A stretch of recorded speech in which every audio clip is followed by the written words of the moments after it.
What's going on, guys, and welcome on into the channel. Welcome on into the live stream. We are going to get set up and get started right away here in just a second. Currently, we're looking at the market and everything is up today across the board. Now, not as much as some may have thought if you were to go back to potentially last night. Now, why do we say that?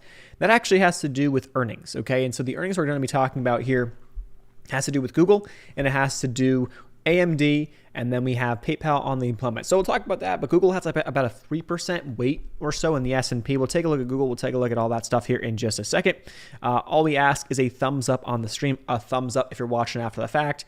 That really helps out a ton, and that is all we ask for these streams and all that stuff. And I want to do more, honestly. I think we may be potentially transitioning to more of a live stream approach, or a live stream approach first. We'll see how that goes, but I'm not planning on, changing up, basically the usual trading stock $200,000 videos we post on Saturdays and stuff like that. But take a look across the board here. We are seeing on the heat map we got right here across the stock market, Google's up 8%, and it's pretty steady, at least based on where it originally was. Now, I say steady relative to the initial results of the earnings that came out. But if we take a look at this, it's actually been bouncing a good bit today. So earnings comes out, it was immediately up 8%.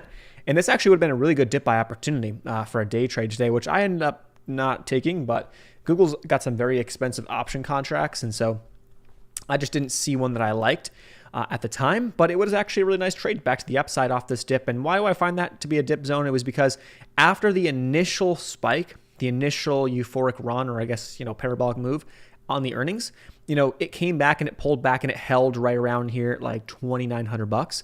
And that's pretty much where it held up here today, intraday. So these zones I like using a lot. We can talk about one I used today for a day trade. I mentioned it on Twitter too.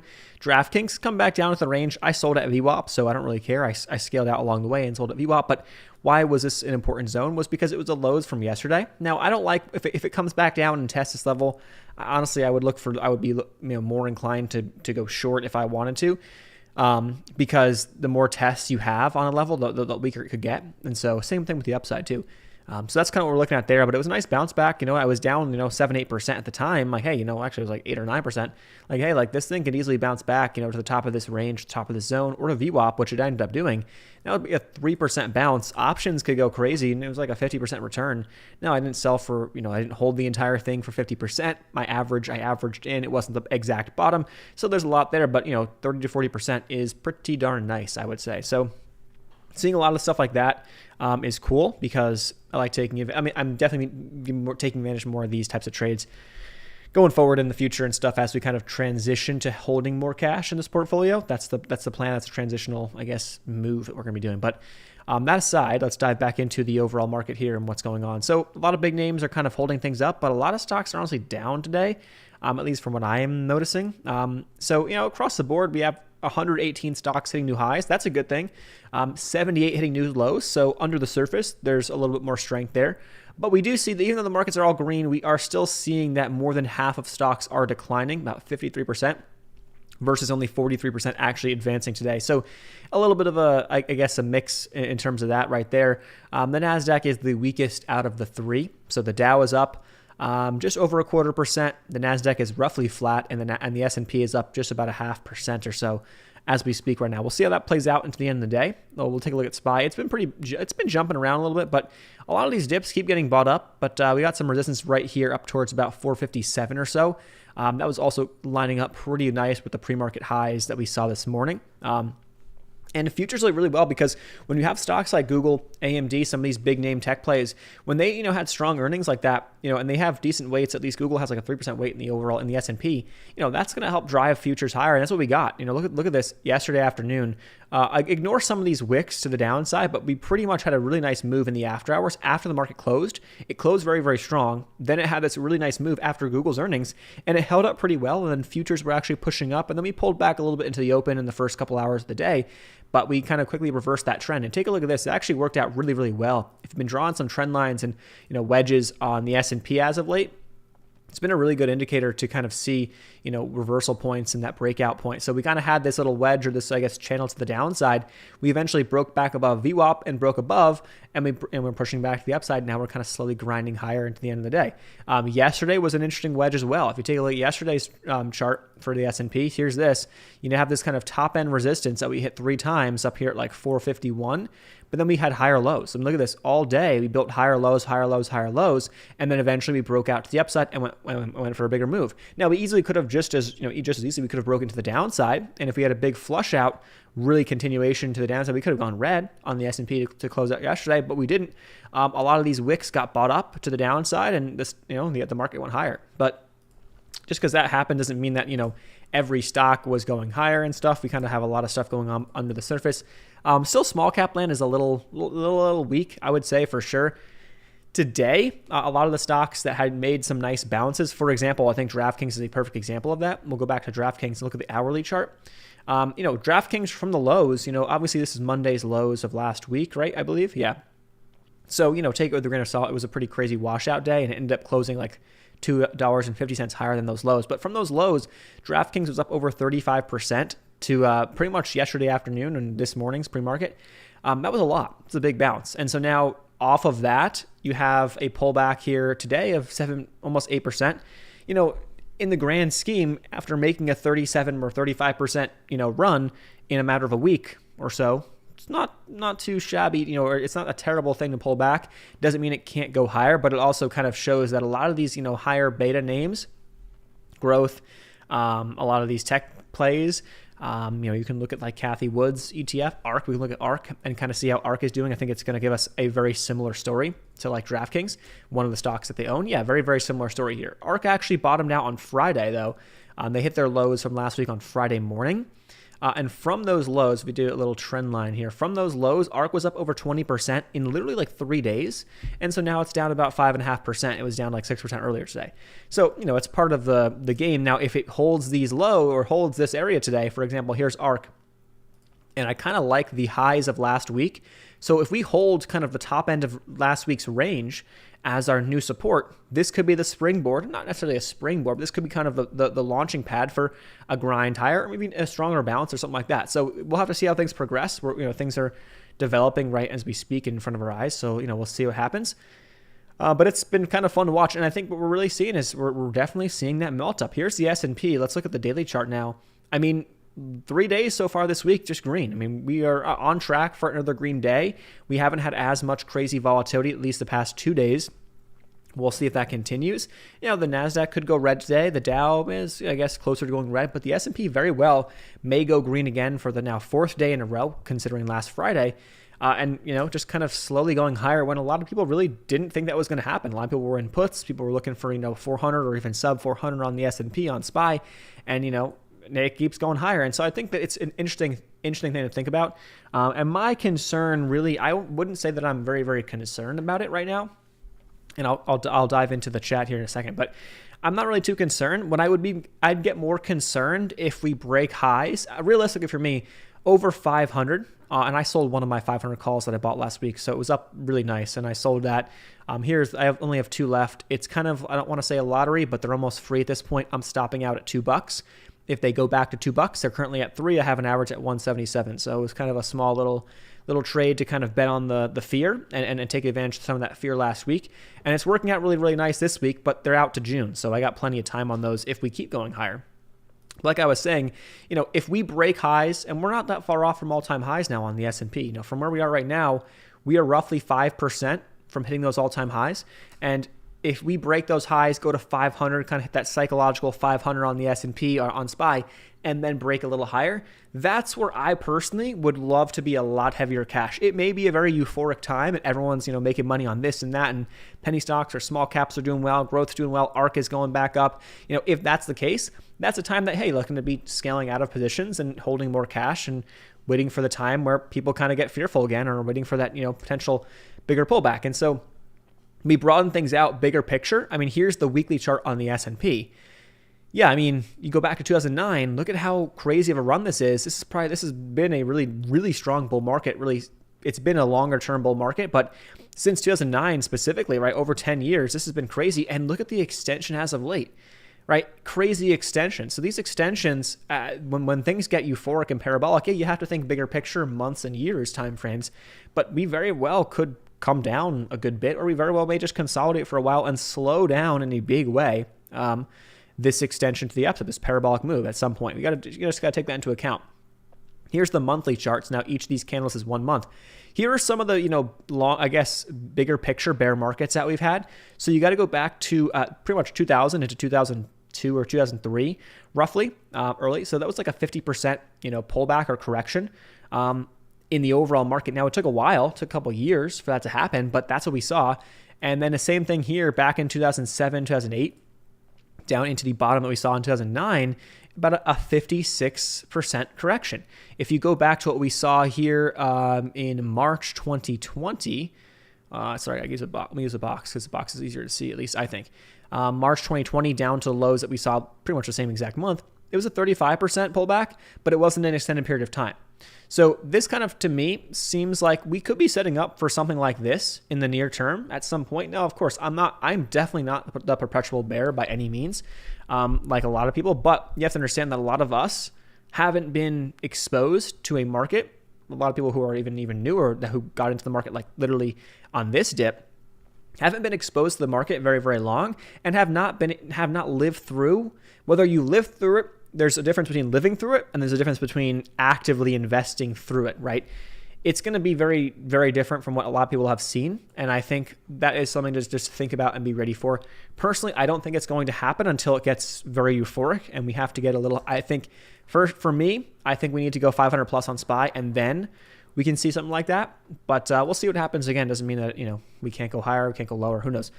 That's just kind of my big picture thoughts and views on what's going on. Okay, let's see. Wouldn't call a melt up to looking very bad. Well, across the S&P, different story, but a lot of other stocks, not necessarily. So I would say it's the same type of story that we've been seeing.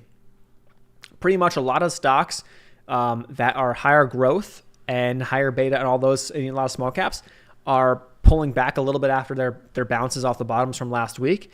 But across the rest of the board, a lot of the bigger names are actually up. So Google's definitely a big driver of that. Microsoft, Apple barely up. Facebook a little bit. When we got NVDA is up a little bit, AMD's up 5%. They've pulled back a good bit from where they were earlier, if I'm not mistaken. We'll see though. But it's to me, it's exactly that, because we've been seeing a lot slower of a pace of the S&P. We're seeing a much slower move to the upside, but it just keeps going. All these dips are just slowly getting bought up. And it's not like we're seeing kind of wild action. That could change, at any time. But we're not seeing crazy volatility, crazy wild action. It's kind of like these dips are getting bought up and we kind of just keep floating higher is what it seems like. And at least in my interpretation of looking at the S&P right now, past couple of days is what it seems like. Yeah, we had the bounce backs and stuff, but realistically yesterday was just a very slow day, very kind of choppy a little bit, but not like to a huge volatility degree. We had like ups and downs, but look at the range. SPY was at 151 and then it dipped down to 147. So a $3 range until the end of the day where it broke out of that range and went higher. The past couple of days or last week, you had range of $10 to $15 on even $20 on the S&P. We're not seeing that anymore at all. And I think a lot of people who were short, if we can pull up the put call ratio, I'm actually curious what that looks like right now. If we pull up this, a lot of people who were short, this has now come back down to 0.53. So it was, but it's still over some of the lows that we saw early in January. But a lot of people who were short are like, okay, well, my puts are now worthless. And so people are kind of slowly getting back out. And we're not seeing like, oh my gosh, everyone's chasing to get back in. But at least I don't think we are seeing that yet. We'll see how this plays out. I think people are still skeptical. And I kind of am right here too, because we're getting up into a pretty interesting spot. A lot of volume has traded in this range on the S&P. So where we're at right now, we're kind of getting into a pretty decent level of consolidation kind of bouncing around that we saw. So like if you look into this range, really from like the 175 down to like the 475 to 450 is kind of a lot of volume was traded. A lot of days we kind of traded really from beginning of November through early mid-January. We're in this range for the most part.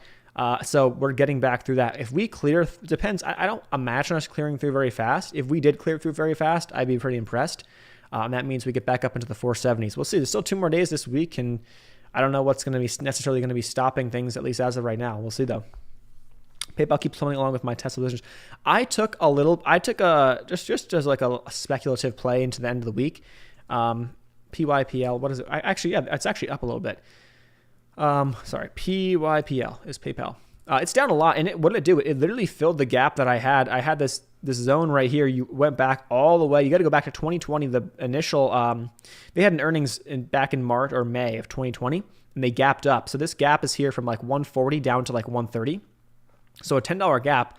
I didn't trade PayPal actually at the open. I didn't personally, yeah, I had this gap to the downside. And I thought it could fill, and it filled very, very fast. I just didn't touch that. But it filled the gap, and I kind of like the risk reward here down towards the bottom of the gap. We'll see. I'm not expecting much. I only have one, speculative call. It's kind of like I don't want to say it's a lottery ticket. It's kind of like okay, what if all of a sudden there's some positive news? Somebody big comes out, says that they're buying a ton of PayPal, whatever, in the news in CNBC tonight, or who knows? And the next thing you know, PayPal is up at 140 tomorrow, and I'm just going to take profits. So I have a call on that for this week expiration. I bought it at 210. It's a 135 call. It's currently 250 by 260 right now, so I could sell it for $50 if I wanted to, but I'm going to hold overnight. That's kind of the intention of the play. It's something that if it doesn't, it's not going to happen. It's not going to happen, but that's at least where I'm at on that, because it filled my gap. Technically speaking, I like the setup right here. It did test the lows for a while, but it could make a nice little rally into the close. If the market's strong, we'll see what happens. Tesla's funny. I think Tesla at some point, their numbers are going to catch up at some point if they kind of, keep, I don't want to say screwing around, but if the stock kind of screws around for a while and doesn't do much and consolidates and kind of bounces up and down, well, there's crazy volatility for someone who's trading it. Personally, for me, I'm not a huge fan, just on how it trades and stuff. It's not the best technical trader, at least based off of, levels and stuff. It's not terrible, but it's just for me, I'm not a huge fan of it.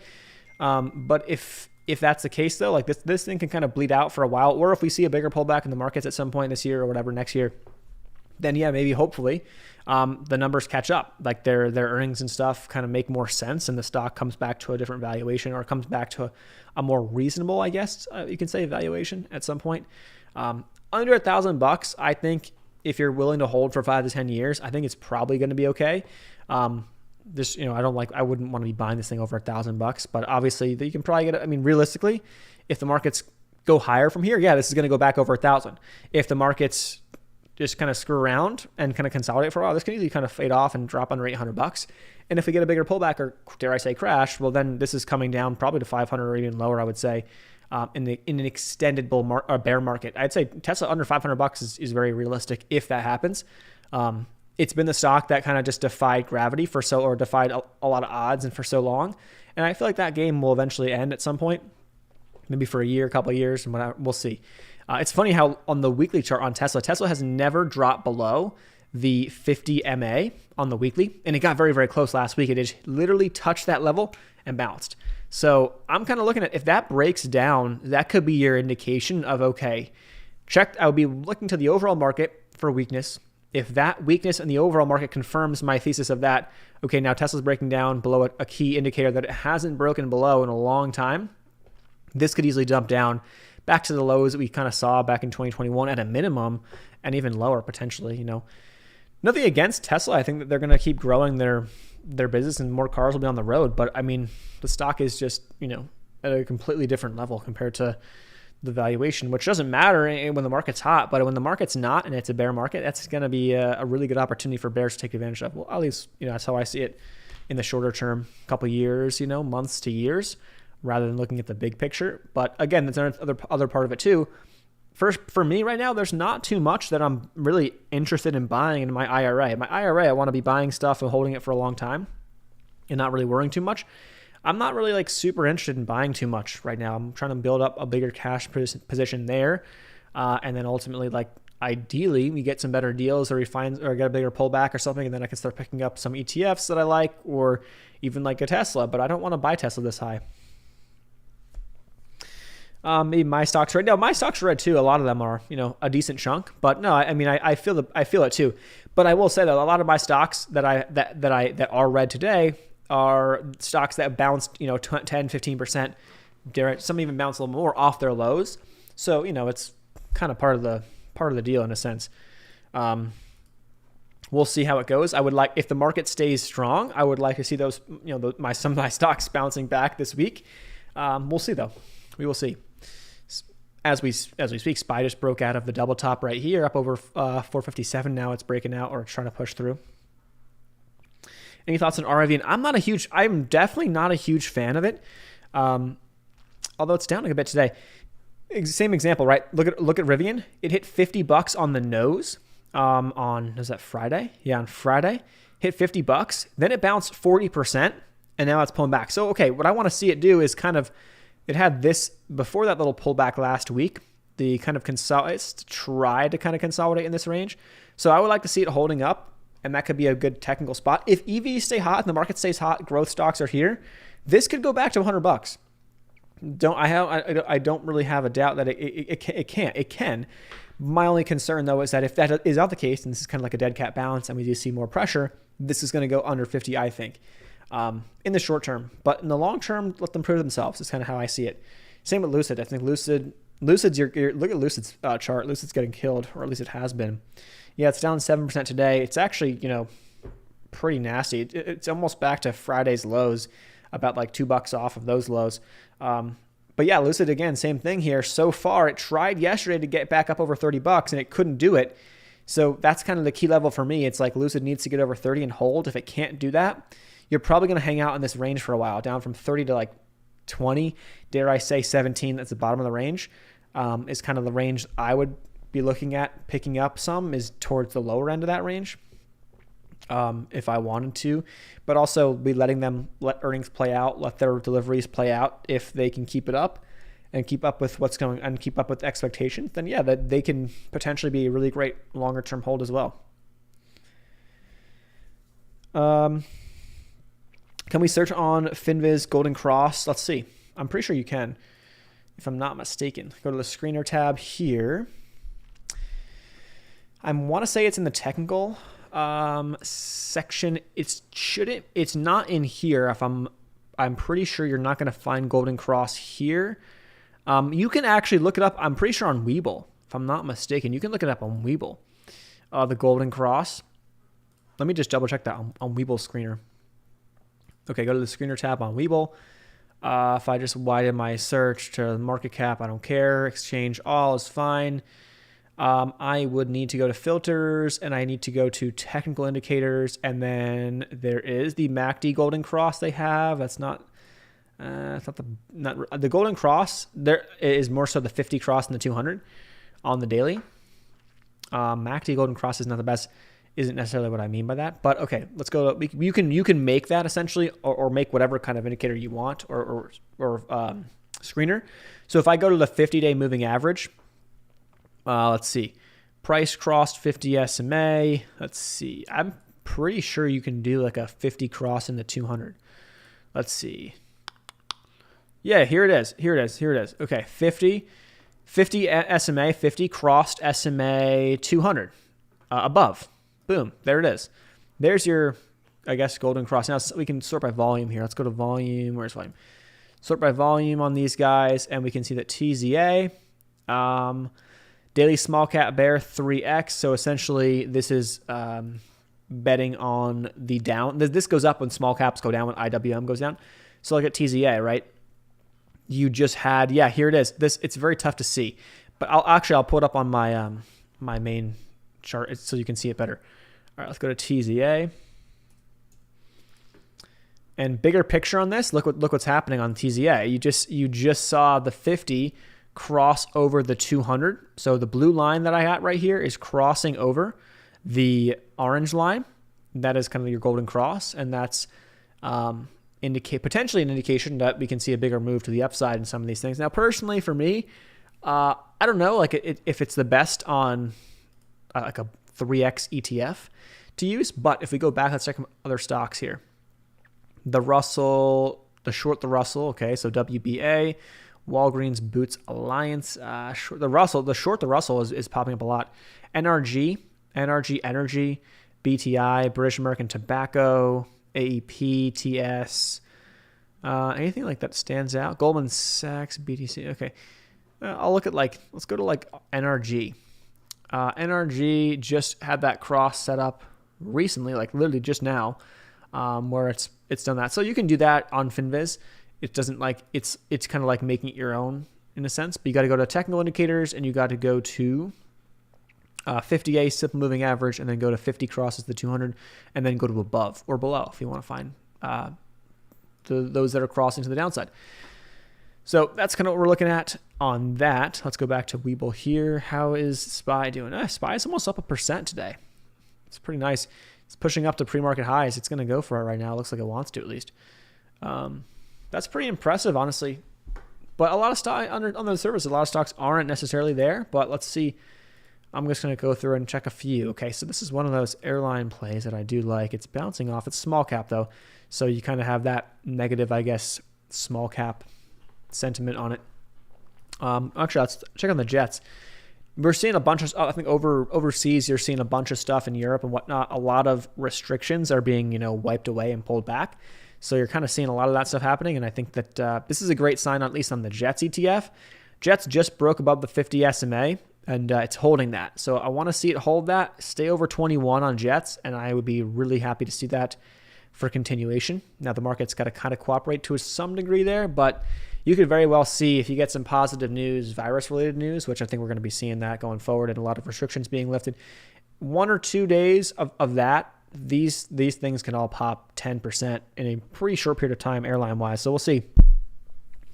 Entered Lucid today. Lucid under $30. Yeah, hey, Lucid under $30 is into that consolidation range that I think is, to be honest, is a much better spot to be than buying the thing at 60 plus or whatever it was, right? So people were buying that thing at like 60 plus. And that's fine, if you really believed in it. But now you have a much better deal. You got to cut in half, back in here. So let it do its thing. And it's going to be one of those, again, it's going to be one that's going to probably play around with the market and be a lot more volatile than the overall market. So we'll see how that plays out and how that handles itself. But I'm sure it will handle itself over time, and things will work out. Even if we did go into a bear market, I don't necessarily think that like a lot of the EVs would do as terrible. Yeah, they'd get hit early on. And then I think that realistically, they would probably start to hold up at some point and bottom out and then do better as long as the companies are showing growth. But we'll see how that plays out, if it does. Will Cat split their stock since they've been doing well the last couple of years? I don't know. I'm not sure. Let's take a look at Caterpillar. How is this thing setting up? It's actually over the past... Let's look at the weekly chart. Yeah, it's been solid. I don't know if they're going to split. $200 is potentially it's not that bad. The stocks that I think, the stocks that split is when they really get like super, super high and it becomes a lot more, I guess. These days, it doesn't really matter, to be honest, because fractional share investing and all that stuff.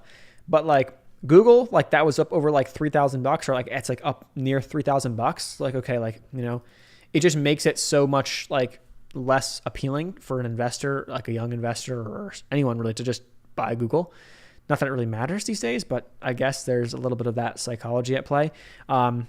If you look at Google, let's just look at it. Google right here, pretty crazy day, hit highs. But yeah, I mean, like this thing, it's had a crazy run, but also like, look at where it's at. Like you're not going to find many people who want to buy a $3,000 stock, whether it matters or not, because at the end of the day, like if the stock goes up 10%, 20% in a year, like, okay, I don't care what stock it is. I don't care if it's $3,000, but I don't know. It's a weird thing. And then Apple, a lot of these stocks get runs in anticipation and they kind of pull back generally after the split. So I think Google, it's going to be in a spot right here. It's going to be very, I guess, dependent on the market. We're right here. Today's highs are the key, I think. So realistically, like this morning's highs, if we get above these highs from this morning, so up towards about 3,050, over that is the level that I would say I like that for a really nice kind of run or parabolic, even a bigger parabolic move. Now, if the market pulls back and the market gets weak, this is going to be a really nice gap fill to the downside. Because look at this, you have a really nice gap fill, and it's like a 5% fill roughly on this guy. Let's see, it's like 5.5% almost. So from below 2,900, you got room down to like 2,760 or so. Yesterday's close roughly. So I kind of like that gap down to the downside if we do break below 2,900. But my speculation is if the market stays this strong, we're probably going to break to the north side in the short term on this thing and let it get a little run up in anticipation. Now the split's not coming till July, I think. So it's so far out. And a lot of other stocks, when Apple did it, when Tesla did it, I think it was like a month or two, maybe 3 months out. I mean, July is like, it's like 5-6 months, whatever it is now. I guess 5 months roughly. So you're kind of a decent amount of time out to that split. So is the rush to get in like super, super crazy right now? Not really. But with the strong market after those earnings, I think people are going to be excited about it, especially with the split coming. That'll make their stock like $200 or less, something like that. They're doing a 20 for 1. So essentially divide their stock by 20, and that's what the price is going to be post-split. So it's pretty affordable, right? If you're looking at it as a retail trader or investor. Amazon will get clapped tomorrow. Let's see. I'm curious. Let's look at Amazon's chart. Is there any I think, was it up? I'm sure it's up. No, it's actually down today. It was up. It gapped up, I think, with some of the Google hype and stuff. We'll see. So that's going to be fun to watch. Again, very similar to a lot of these other earnings plays. Amazon is the one that it didn't do much the entire, early in the pandemic, it did very, very well. But then you got to like the summer of 2020 and it didn't, it uptrended generally. It had an uptrend, but it didn't do like great. It kind of just consolidated for a while. And then it broke to the downside the past couple of weeks. So the key kind of here for Amazon is like back up to like 3,200. Over 3,200, you're going to get back into the range you were in.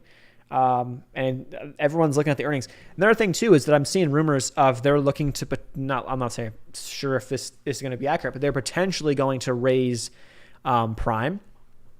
And it's kind of crazy though. I think Netflix, when they announced they were going to raise their subscription fees, the stock went up, at least initially. And then I think they had a bigger downside after that. But the stock initially went up. So I'm curious to see if that news comes out, if Amazon's earnings are kind of in line, and then like what happens to the stock at that point. It doesn't really matter though, because good earnings, what matters is the sentiment. Good earnings could still get, I think right now, earnings that meet will probably get sold off. You got to beat in a decent way to make a run. But that could change, in a short period of time. So we'll see how that plays out on Amazon.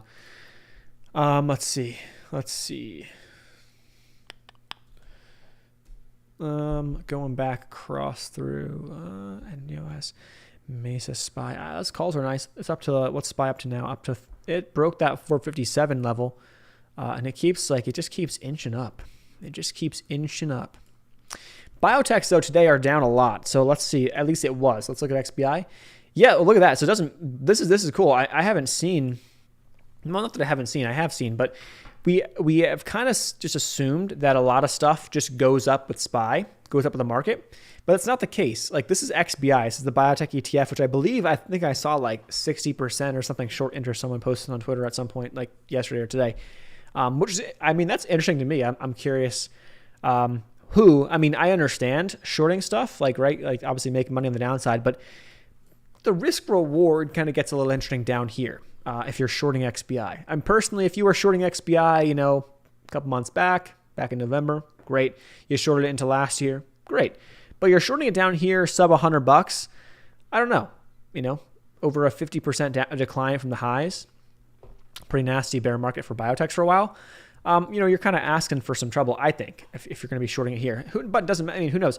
Today is the disconnect day. So we've seen SPY up, but a lot of small caps, biotechs, IWM. So this is XBI. This is the biotech ETF. IWM is the small cap ETF. It's down almost 1%. It was down more.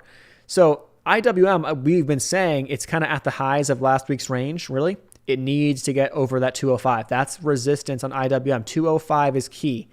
If IWM regains 205 and starts to hold up over that level, that's going to be a really good sign for small caps. A really good sign. And I would imagine XBI will be in a similar boat too. Because there's a lot of small cap biotechs and stuff. Not that necessarily XBI, a ton of them are not necessarily like a ton of super penny stocks are in the ETF necessarily, but it will be a good sentiment shift, I would imagine, for biotechs and small caps. I kind of fit them in almost in the same category. But yeah, XBI, same thing. It couldn't get above the resistance from last week on the highs from Wednesday, but before Powell spoke. 95.50 or so. That's kind of the level on XBI, 95.50. So a couple bucks off. Don't be surprised if this thing has a $5 to $10 day. I really don't think that's impossible on XBI. And then I have LABU. I've traded around my core position here enough so that this is not really something that I'm too worried about, because it's a risky position in a sense, but I'm willing to take the risk. And I've sold already 1 or 2 contracts into the rips off of dip buys, so that essentially this would have to go to like these contracts have to expire worthless for me to lose money. So it's very low risk, and these are out to March. So I'm playing that. But this is the 3X ETF. So XBI goes up 1%. This is going up 3. Today it's down 10.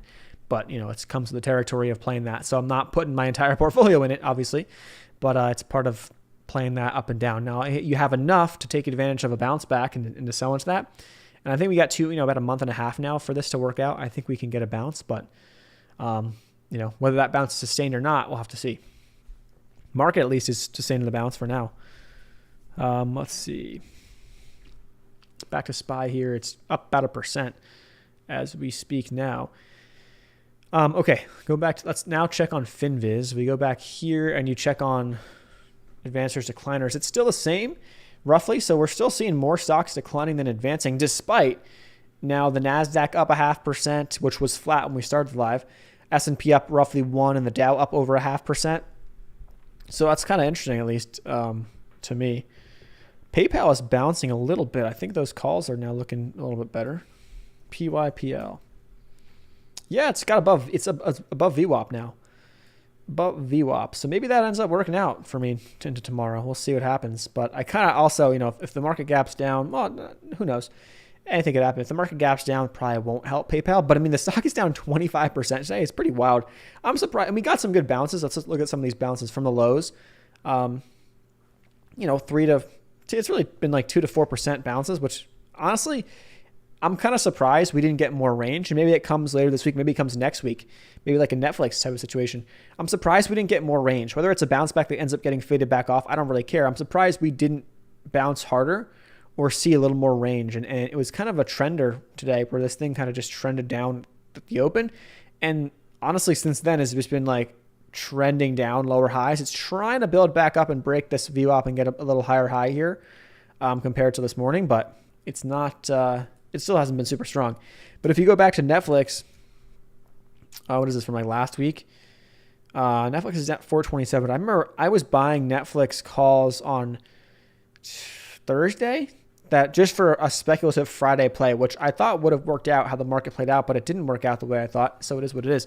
But Netflix hit 350s and then it bounced back up to 462. Like, so the thing bounced up over $100 in a week or less, really. So that's pretty wild to see that move. But I think we can see, I'm not saying we need to fill the gap and go back to where we were trading out on PayPal, but I think we could certainly see a move back up into, fill that gap, get back up towards 140-ish. Wouldn't be out of the realm of, I guess what I could see happening. I think a lot of people like it, PayPal, and then a lot of people are kind of inclined to buy the dip. The problem is that after now having 2 of these situations where you kind of had 2 washouts and it never really bounced, it started to bounce last week. This kind of puts the nail and it potentially kills it. So I don't know if I'm a huge fan of, unless the market is super, super strong in the next few weeks and months. I mean, this may just sit flat for a while or potentially just downtrend for a little bit. It's got to work. A lot of the dip buyers will get worked out, and then those dip buyers eventually kind of get quiet. They get pissed. They move on, and then that's when we can kind of like see that reset, and it starts to kind of grind back. We'll see if that's what happens, but a little bit of my speculation. Okay, there's a couple small caps. I was just actually looking to see how they're holding up from yesterday. So the same pattern that we've talked about. If we go back to like last week's streams, you'll see that XELA we talked about. This was a killer play from last week into this week. Today it hit 95, just shy of $1. I mean, maybe it goes to $1. The new area to see it hold up, it's kind of getting hit hard now. The new area I want to see it hold up is roughly in here, like 70s, upper 70s. If it can't hold that, 75. But at this point, it's up a lot off the lows. I'm not a huge fan of touching it now. This is kind of played out, but exactly the situation, right? Hits a little push, pulls back to 53, pushes up to 75, comes back into range, dips back down, but then it holds up. It starts to hold up and firm up, and then boom. You got from that, lower 50 range, if you got it at 55 roughly, which is not the bottom, you had a 75% move to today. So that's a killer play. So that was one that popped up a few days back, and then it just kind of held up and didn't die. Some of the ones I was looking at yesterday, BFRI, I just wrote them down because I was kind of curious to see how these hold up. Look at that. BFRI is almost the same thing. BFRI, by the way, is short sale restricted for tomorrow. So we can look into this one right here, but this is looking like it's breaking the downtrend. As we speak, it's at the downtrend. So dips under $4 could be really good.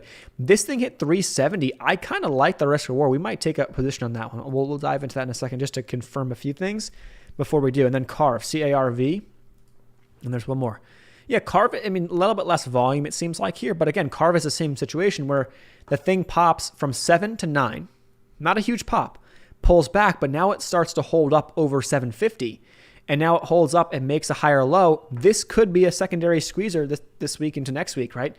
Maybe it happens tomorrow, maybe the next day.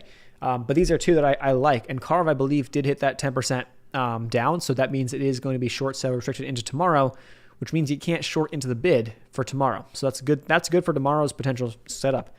And then there was one more, NOVN. Just a couple I picked off the top gainer list. NOVN, I'm not a huge fan of, but if this, again, same thing, if this kind of holds up, super low volume, say, if it kind of holds up maybe into tomorrow, this is one to think about for that next level squeeze out or next kind of push up. And again, if you go back to BFR is my favorite one, at least chart wise. I like the most. If we go back to this stock, right, it's at the trend line, so maybe it's not the best time to buy right now. But again, if you take a look at the daily chart, here's the daily. This thing hit 14. Doesn't mean it has to go to 14, but I'm saying if you were able to capitalize on a move from $4 to $5, that's killer. That's a killer trade. So you're kind of putting yourself in a high probability trade like that. I like that. I like that idea. I like that setup. And I think it's very realistic to see $5 on this. It's also the lows that we saw back in here before a little pop. So $5, psychological area of resistance.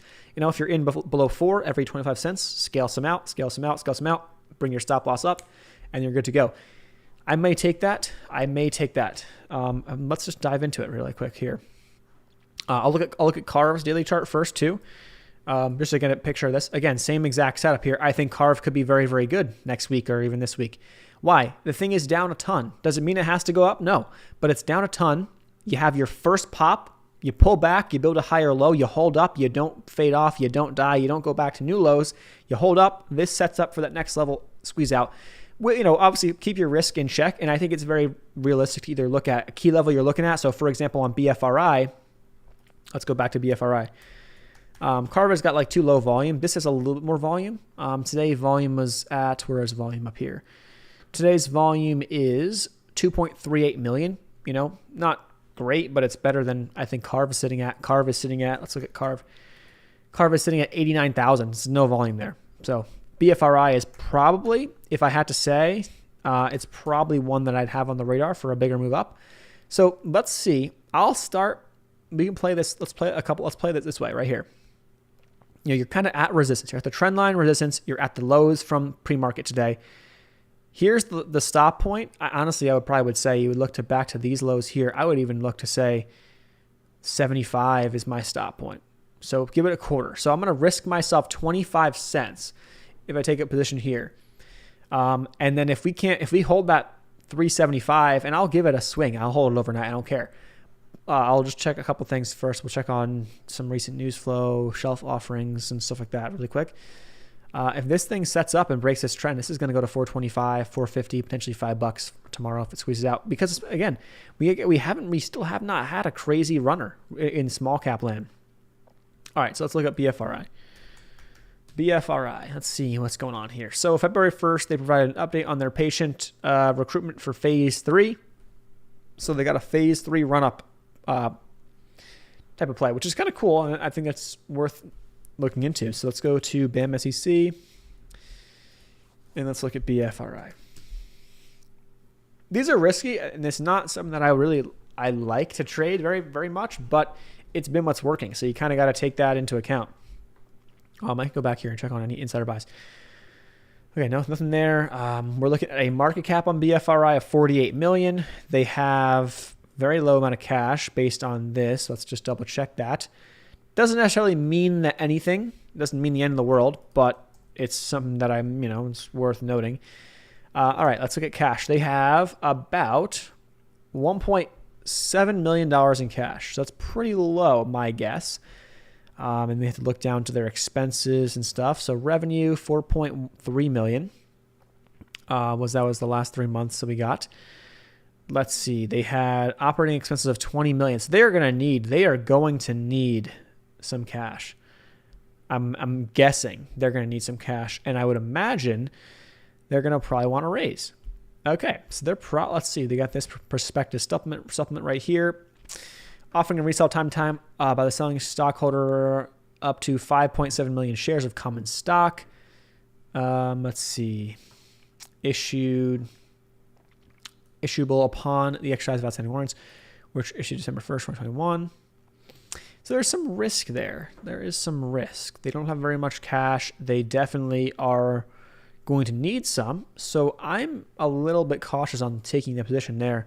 I would look at this one for a day trade. So looking at this as a day trade, I would be probably looking at this one tomorrow because I don't want to hold this thing overnight with threat of offerings and they're just super low cash position. But doesn't mean that it can't break out today and make a little pop. Doesn't mean that it can't. If they don't drop one, nothing happens. This could just float around and have a nice day. So that's kind of how I would determine a swing versus a day trade. This would have been a great day trade today from the VWAP dip potentially for a little bit. But not a huge fan of that just because they have such low cash. But again, we'll have to watch CARF, we'll watch NOVN, same thing, and those are setups that could be working out really nice. Made PayPal my largest position today. Can't see this falling under $100. It very well may not, right? I know a lot of people like it. Like a lot of people like it. Is there me or is there absolutely no volume on the top gainers in January? There really has not been. It's not just you. There hasn't been. MDJH, I mean, like, what is this? This actually could be a good setup too, by the way, because, okay, it's just a low float. What's going on here? It's under VWAP, but if it kind of holds this range down to like $2, 210 is the low of today, this could be a good setup. I'm going to write this one down for tomorrow just to have on the radar. It could even squeeze out this afternoon. I mean, I don't know, but I'm going to write this down really quick. MDJH. But there hasn't been. I mean, GPL is the next top gainer. Like, what is that? I don't know what that is. GWGH, kind of a random popper and then dropped. HLBZ, some volume coming in there. ETTX, there really isn't much. OLB had some news and just kind of fading off. I mean, these are good. OLB could be a good watch. It kind of started to curl up. It could be a good watch into tomorrow and whatnot if it kind of holds up and doesn't die. But no, there really just has not been on the small cap land. As I'm saying, you're going to need a beast, and I mean a 500 to 1,000% in 1 to 2 days. You get that, and it ignites the flame. Whether that is a sector, whether that's just small caps in general, whether it's low floats, I don't know what it is, but you need that to happen, and that could happen at any time. It's not about just because there's no retail traders left or there's a lot less that all of a sudden now we're going to see no stocks running up 100% anymore. No, it's algorithms. It's hedge funds. It's big money algorithms that are going to ultimately bring the volume and trade these things up. It's retail that plays a little bit of a role, but that definitely helps. And there's professional traders or just people who are full-time traders in general that are here no matter what. They're back here before the retail surge. They're here now. Doesn't matter. They don't care. The retail surge helped them make more money. It's all it really is. There will be volume when that happens and when we get that. But it just seems like it's just so freaking slow. Small cap land, at least. The top losers are down more than their gainers. Let's just look at the top losers. Yeah, I mean, LOGC has got more volume on the loser side, and it's down 50%. ELMS, it's got a decent amount of volume here, 7 million shares. I mean, there's actually PayPal's on the list too. There is more attention and more volume on some of the top losers. And that's honestly, well, that's where you want to look then, right? If that's what's happening, that's what you're seeing, then that's where you want to be looking in terms of stop looking at top gainers until that changes and look at top losers. Look at some of these for bounce plays. Let's see, like BIMI is a super low floater. They announced a reverse stocks, but I believe a 5-to-1. They're going to have like an 8 million float tomorrow, I believe tomorrow. East, I don't know what the heck that is really, and just not much volume. Let's see if there's any more volume in some of these things. MTEK, that's an IPO. RDBX, not like a huge fan. ELMS, is there anything we can see chart-wise? Okay, hit this little bottom right here, just daily chart-wise. Okay, it's hitting new lows. Like, there could be something that you find on the lowest or the top loser list that interests you, and all of a sudden you're like, hey, I like this for a bounce play or for something like that, and it could work out nice. But yeah, I mean, I would honestly say that's pretty where you want to be instead of the top gainer list. Top gainers will generally have more volume, but that's today, and at least recently, it's not been the case. Just been a slow bleed out. XBI is bouncing a little bit off the lows. XBI hit those lows and is trying to bounce back up. But yeah, I mean, it's been a pretty dead period of time for small caps. And it's crazy too, because I mean, it is and it isn't, right? It's all psychology, and you can kind of see how there's cycles in the markets and whatnot, and generally small caps are hot into the winter months. It's been the exact opposite. Small caps have been bleeding out and they have been dead in the winter months. Certain stocks have been decent, but you're seeing a lot of people playing options now and playing large caps because there's more range. And to be honest, if you learn how to trade SPY, that's all you need to trade. If you don't care about large, smalls, whatever, you want to trade penny stocks, but there's no good penny stocks to trade right now, then go trade SPY. Go trade SPY options. These things are so crazy in terms of their movements. I mean, like, you can get a move on these 458 calls that are expiring literally today. Like, if we get a pop into close, these can go to like $1. Like, these can make a crazy move of over 100% like that. And you're not playing like, some random penny stock that could drop an offering on you at any time. Obviously anything can happen with SPY too, like news and stuff, but you're playing, essentially you're having a bigger tie to the overall indices and the overall market and large caps, which generally are a lot less volatile than your smalls. But SPY options, yeah, you got your volatility right there. Play that instead of if you need something to kind of, I guess, catch your urge on playing the small caps, or you want some more volatility, then just start trading SPY options, and you'll be like, holy crap, this stuff is nuts. I want to trade these top gainers, but there's just no volume there. Pixie is picking back up, actually. Pixie is one that, look at that. Pixie, by the way. Yeah, it's actually a little trend building here on the daily chart on Pixie as we speak. So again, this is the type of chart that you're honestly looking for right now at this time of year, or at least this time right in the market. Are these small caps that pop, pull back, just chill around, don't do anything, and then they pop again and have drops, and they pop around, and now we're holding that trend, and boom. I would have liked it if it came down a little bit closer to the 50 SMA, down towards $1. Yeah, it didn't happen, and now it's up 15% today. So there you go. This could go for more, but personally, obviously, I mean, I don't like touching stuff like that. That's going parabolic. If anything, I would be interested in shorting, but then at the same time, when you have a situation where like no small caps are moving, these kind of, these stocks that don't die are always been around until they finally die. Like, until this trend cracks on Pixie, I wouldn't want to short it. Some examples of shorting that trend is PTPI, Petros Pharmaceuticals. PTPI, you can use the 50 SMA. When this thing was getting them attention, right, it was a short squeeze, whatever, this and that and the other thing. Then it came to the 50 SMA. When it cracked that 50 SMA, boom, you had like 4 or 5 days in a row that you could have just woken up at the open, click short, covered at the close, and you would have made like 5% every single day.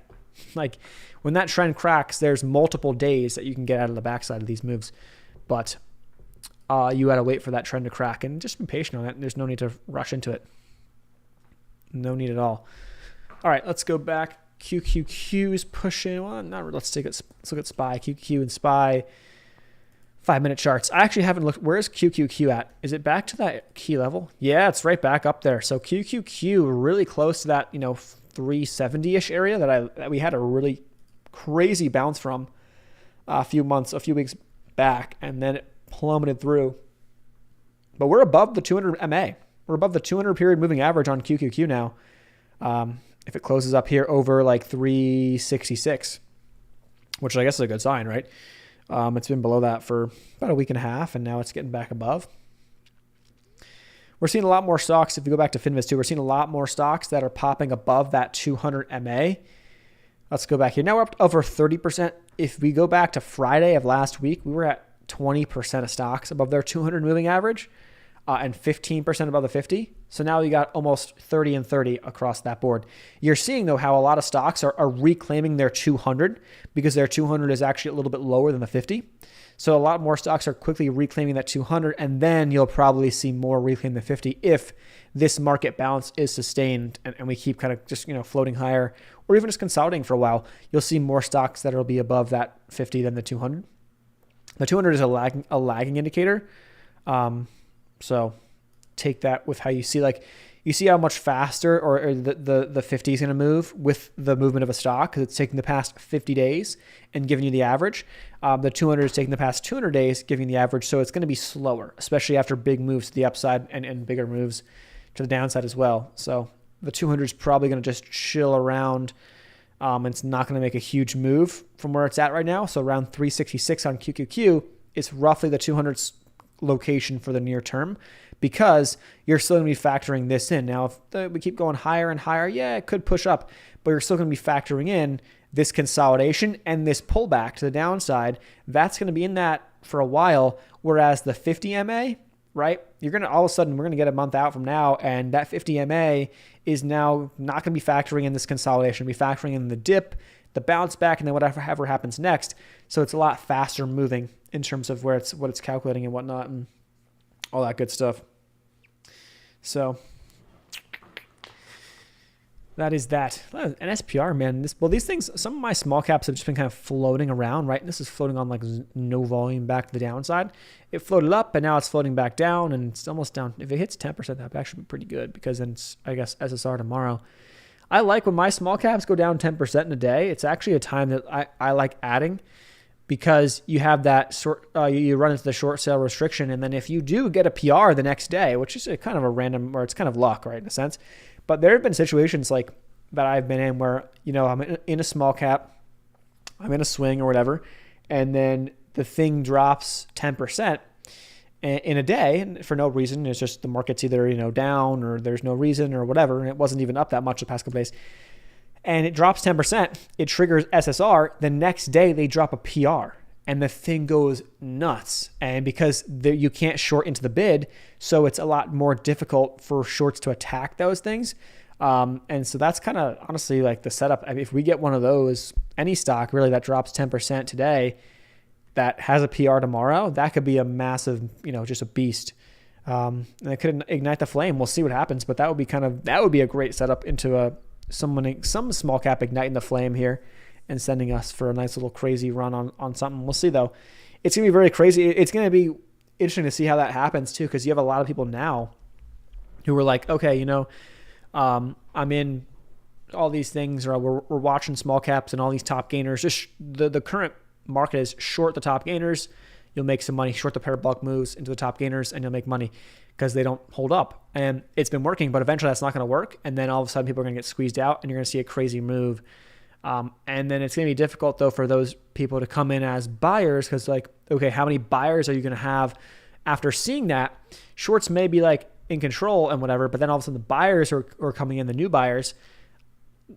Something's got to prove to them that it's worth buying. And so you see how it's difficult when if it hasn't happened, it's going to show you a lot less confidence in the next one or in any stock to go. That's why it really comes down, I think, to institutional money and the algorithms. If they get turned on and someone just kind of grinds up, goes, and it really proves people wait a second, what's going on here? The next one is usually a nice one too, because people have more confidence in buying that next runner. XCUR is one that I feel like I've seen this stock a couple of times. Yeah, it's actually having a nice couple of days. XCUR. Look at that. It's kind of holding up and it's bounced off the bottoms and it's building higher lows. Off its lows, that thing is up a nice, let's see, 60%. Pretty crazy too. So you look at this chart and you think to yourself, okay, who's making money on that? Well, somebody potentially is up 30, 40, 50% on that if they bought at the right time. Not even timing the exact bottom. If you bought generally the right time, you're up nice.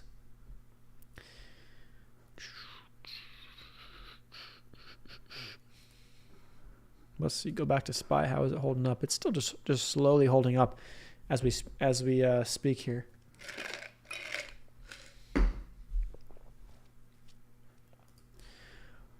Back to FinViz.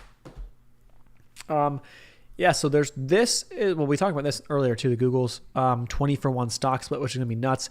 Let's do the math on that. Actually, where is Google sitting at right now? Google's 20-for-1 stock split. Let's just take like roughly $3,000 a share, which could change a lot in the coming however long, whatever happens. I can always never find the calculator. I don't know why. Why is it not it's probably right on the screen in front of my face, and I literally don't see it. Okay, let's see. Go back to this. You take $3,000 a share, divide that by 20. What do you got? $150 a share, roughly, on Google. That'll be in July though, so who knows where Google's trading at by July, but. If Google gets cut in half because of some crazy market crash, then we'll be talking about that. But if Google kind of just stays around 3,000, $150 per share. So it's similar to like Apple and Tesla, no, because Tesla's like $1,000. But it's similar to like an Apple right now or like an AMD price. Problem is the float is huge. So just note this. If you look at the float on Google, let's compare this to like Apple. Google's float is 578 million. Apple's float is 16.32 billion. That's actually a lot. But now you got to times that by 20 in terms of those shares. So the float's going to be up there. It's going to be crazy. It's up in the billions. So yeah, it's going to be a little bit less than Apple, I think, if my math is correct. So this float's going to be pretty big. So it's not going to move. It shouldn't move that fast. But Apple moves. So I guess, it doesn't matter. But it may be more appealing for people to trade that option-wise and just trade it in general. So it may bring a more volume into it and less kind of buy and hold investors. I feel like Google is one of those stocks that you have a lot more buy and holders or like big boy option traders. If you're trading Google options, you're fine tossing in $5,000 for a contract. Whereas these days, most people, I guess, retail traders are like, hey, I'm going to pay a couple $100 for a contract. I don't want to pay $5,000. I'll pay a couple $100 and that's it.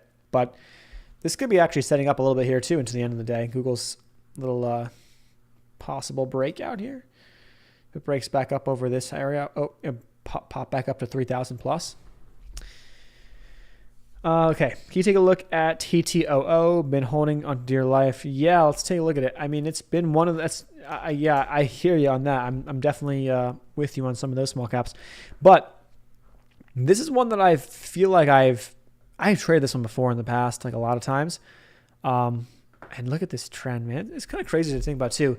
Like a lot of people too are conditioned, and it's part of me too, that you go back even some of these stocks are not the best examples, but you go back pre-pandemic and you're going to see a lot of things where you're going to see like a lot of like this, where these stocks pop up, they drop, they pop again, they pop, and you kind of have a lot of these ups and downs. This is not the best example because this is after the pandemic, but same kind of idea. We're in a period of time where we have literally not gotten a relief pop like that in months. Like you had some very, very small ones, but you haven't had a 50 to 100% relief pop, honestly, in a long time. So this thing, let's look at, I think this is probably the best place to go for it, just to kind of get a picture of all their numbers and whatnot in one place. All right, so their share float is 158 million. Their market cap is 70 mil. They have 25. Okay, the cash per share is not great, but that's not terrible. They have a decent amount of cash, right? Means they must have. Bring back our calculator here. What is that? Bring back the calc. And so what does that mean cash-wise? That means that they're going to have 165 million shares. Do the math on that. What is that? Actually, I'm not going to bother with all those zeros. 165 million shares, and then you want to multiply that by 0.25. They have about $41 million in cash. So like half the market cap in cash, roughly, maybe a little bit more. Not bad, but there's a lot of stocks, to be honest with you, out there these days that are trading at well under their market cap in cash that offer potentially better risk reward. So there's just that to think about in the bio space. Doesn't necessarily matter. And when things get hot, they get hot. So who cares? Price of sales is at 2.45. So these stocks are coming down to like honestly reasonable price to sales ratios, some of these things, even though they are small caps. But the problem is with these stocks, I understand too, is that people are betting that in 6 to 12 months, they're not going to have cash and they're going to need cash. right? So it's kind of finding those stocks. Oh, we can look at it here too on BAM SEC. It's kind of trying to find those stocks now in the small cap space that either have a lot of cash and that won't burn through that for a while. They registered a shelf back in March. Okay, whatever. But like if you go to their earnings report and you just type in cash, let's just look through their cash. They currently have 22 million actually as of the last report. So that was a little bit off on FinViz, I guess. 22 million on cash. If we go down to their revenue, 4.3 million in revenue last quarter, or their last earnings, whenever that was. I guess no, 7.4 total revenue. What was this? We got total costs and expenses of 19.6 million. You know, you do the math on that. You know, your loss right here is pretty nasty. So if you're ripping through from just operations alone, 12 million. You know, okay, you got 22 million, but in 2 quarters you're going to be out, unless you're, unless you can bring that revenue up, or you get some other investments, you get some loans. I don't know. And that could easily happen, but in 2 quarters you're out. So you're going to have to, offer shares, and the same, cycle repeats. So that's kind of one of those things that people don't like to look at. And it's not hard. Within 2 minutes, we can get a quick and dirty view of like, okay, they're losing $12 million a quarter right now, and that loss is up from the prior year. It's roughly in line. And if their revenue goes up, that's great. That can kind of sustain them a little bit better. But if their revenue is not going up and their expenses are up really high and they don't have any products in the pipeline, or they don't have much in the pipeline coming up, and it's like, okay, what's going on here? Right now, because of how the sentiment is, people don't care about how much revenue you got, the growth, your cash. They just know that in 6 to 12 months, you're going to have no cash. And so you're going to be, in a situation where you're kind of screwed. And it hurts these companies, because what ends up happening is now in 6 to 12 months, if their stock keeps going lower and lower and lower, it's so much more difficult to actually raise capital. You're going to have no interest. You have no volume. So how are you going to raise capital? Like, you can't even trick any retail traders into buying your stock after some, press release, because your press releases are not even doing anything. So like, if we go back to this stock too, let's actually go to Seeking Alpha. Seeking Alpha, let's go to TTOO. And I'm not like saying that this is super bearish, but I'm just saying like the difficulties these stocks are all going to have, these companies are all going to have. So they announced preliminary 4th quarter results. Okay, cool. Announced the initiation of their clinical trial. Announced this and that. Detects Omicron variant. So they had some PRs over the past few months, but it doesn't seem like it really popped. So let's look at December 1st and January 11th. 11th, nothing happened. Like, literally there was no volume on that earnings report. No one cared. And then December 1st, you go back to that point in time, the stock was down. So like, there's no even slight spike. There's no slight glimmer of hope on these things. Like, when these spikes in the past would kind of pop things up a little bit, get some attention, potentially allow these companies and these stocks to kind of raise cash and raise funds, and to prolong their life, to prolong their trials, and to go out and start new trials and whatnot, which kind of, a lot of them are in this, perpetual cycle of like, you're never getting anywhere, but some of them eventually, could make it. Most don't, but it keeps their stock alive. A couple of great medical products. Yeah, I mean, and that's the thing. Like, some stocks, companies may have some great products. The problem is, though, if no one knows about them, and if you can't get your stock price up, doesn't matter, right? If the product is great, if something in the cycle, whether it's your PRs, your media, whatever, social media team, I don't know. There's a lot of things that could be going on. If something is not right there and it's not working, you're gonna be stuck. You're gonna be really between a rock and a hard place, because you kind of rely on these PRs, these little pops to get your stock some more interest, to bring in traders, and then eventually you can offer shares and you can raise more funds that way to keep yourself alive. So if this goes on, and maybe it doesn't, but if this goes on for like a couple more months, I think you're going to see like a mass exodus, in a sense of bankruptcies, delistings, stocks just getting wiped away.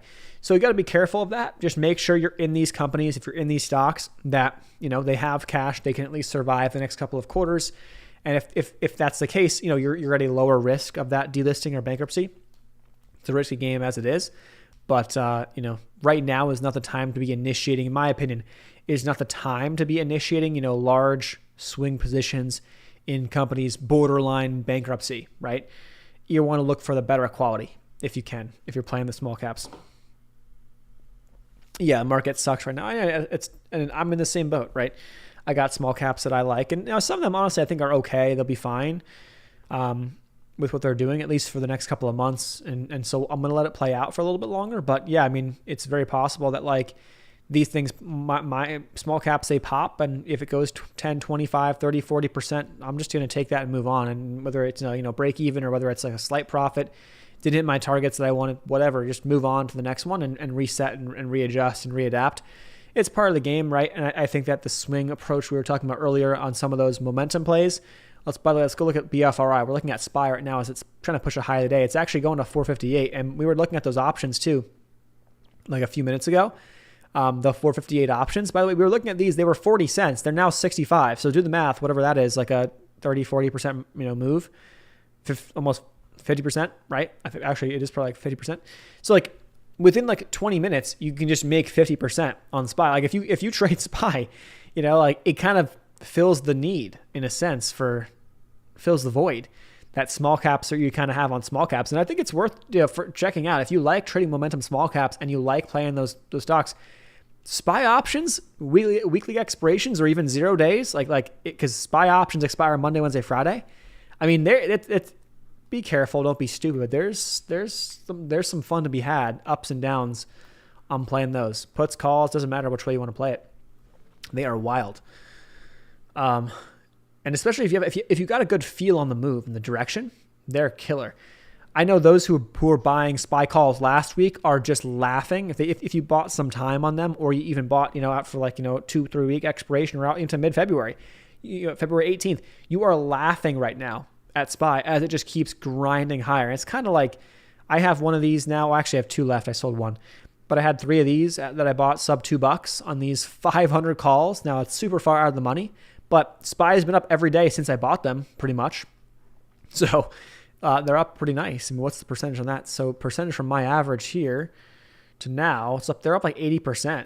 So well, actually, I'm at the point where I could sell my second out of my third and then literally just have one free contract to ride, which I may do.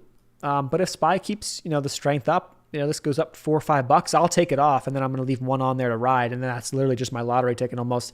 It's a free lottery ticket because I had already locked in the gains on the other 2 contracts. That's how I really like the options side of things. For that, you got to be smart.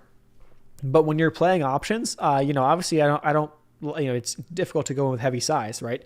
But it's all relative. If you're in a play, you're buying a bottom on a stock or something, and you're up 25, 30, 40%, you bought 10 contracts, you bought 5 contracts, whatever it is, you can lock in a couple of those contracts, half of them, a third of them, whatever, lock it in, and now stop out at break even on the rest, at your entry on the rest, and you're up nice. So it's a different style, I guess, of trading, but like it's, compared to small caps and swings that I really like a lot, but it's fun, honestly, I have to say, from my, experience the past couple months of just trying to testing things out and trying some strategies and whatnot. It's been fun. Where would you enter a position on SPY today? What minute? Right now, it's kind of just building higher lows. So if you're bullish on this the rest of the day, then yeah, you're coming down into like this zone right here. It's too close to the end of the day for me to want, because you're going to see more volume coming in. This could be your dip buy zone. So you would look into this 457 area, just under 457 is your stop loss. And maybe, what I like to do is use a 5-minute candle close. So if the 5-minute candle closes below 457, then I'm out, right? But if the 5-minute candle holds above, I'm in. I'm not moving. I'm not going anywhere. So you could take a SPY call here at the end of the day. It's just a little bit too close to the end of the day for me, because then you're going to see some more volume and some more volatility potentially come in. But what I like to do is look to past key areas. So I have these lines charted out, and I really liked the SPY calls last week for a move to 450. We got that, and now we're at 457. And so I took off. I think I had some last week. I took those off, but I have some longer dated ones that I have. it's all about the time frame too. If you have some short term, like if I'm playing a SPY call right now and it's the intention of this is a day trade, well, I'll buy this week's expiration, either today's expiration if I really want to. It's risky, but I could, or I'll buy Friday's expiration and I'll play the intraday move.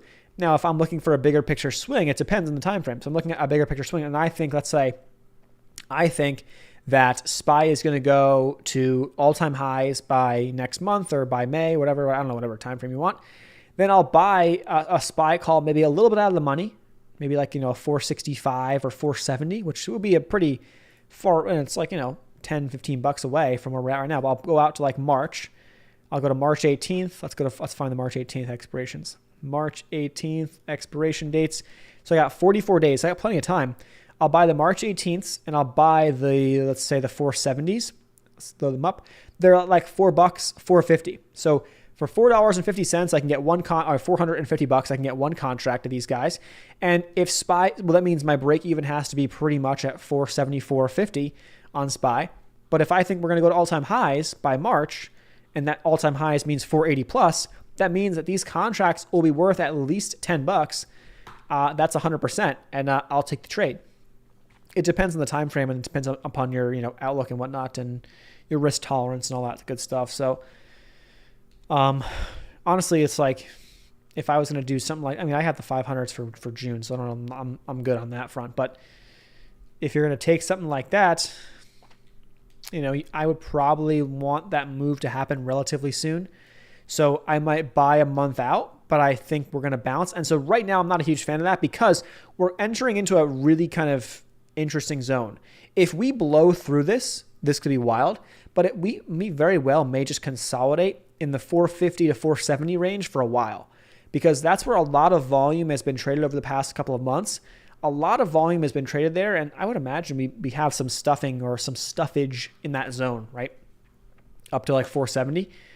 Over 475, things kind of start clearing up, and we can make it a pretty big push. So we'll see how it goes, but that's kind of my anticipation. So the bigger moves already happened in my eyes, or at least the higher probability move was buying the fear last week with respect to last week's lows, buying that fear, and we got the bounce, and you got a big bounce in a very short period of time. So if you bought calls for next month, next week, I bought calls out to June that are up almost 100% from last week. So like if you bought anything even shorter time frame, you bought anything even closer to the money, you could be up a couple 100% on those. So, you're looking really, really nice. And if you have time on them, well, you can sell most of them and leave one to ride for fun. So I know people who have some February, I know people who have February 18th. So let's look at February 18th right now. They're at right here, and they have like some 450s that they bought for like $3 or something like that last week, sub $5. They bought these for last week. These are currently trading at $11. So you're up well over 100% on that. You could have sold all of it. Now you leave one contract to ride. You're still leaving $1,100 to ride on the table. And if we go in the next couple of weeks, next 2 weeks, if we go to 470 on SPY, well, that's worth $20. So you turn 1,000 into 2,000. And it was almost like it was a free trade, right? So you can kind of let things play out and let it ride. All right, let's see. Back to the S&P chart. And so let's look at that 5-minute candle. How's that setting up? Well, yeah, it's still holding up. So, if realistically, if you're a scalper, right, and you're looking to be in and out super fast, you probably want to have hotkeys or something like that set up, or a Stream Deck or something like that, which I don't even have. I'm curious about potentially getting a Stream Deck at some point. I haven't had the need because I'm mostly a swing trader. But I've been starting to dabble more with some intradays, so maybe we get something like that soon. But you can use hotkeys as well. If you're just playing this, you could probably have bought these contracts, by the way, these 458s for today, a few minutes ago.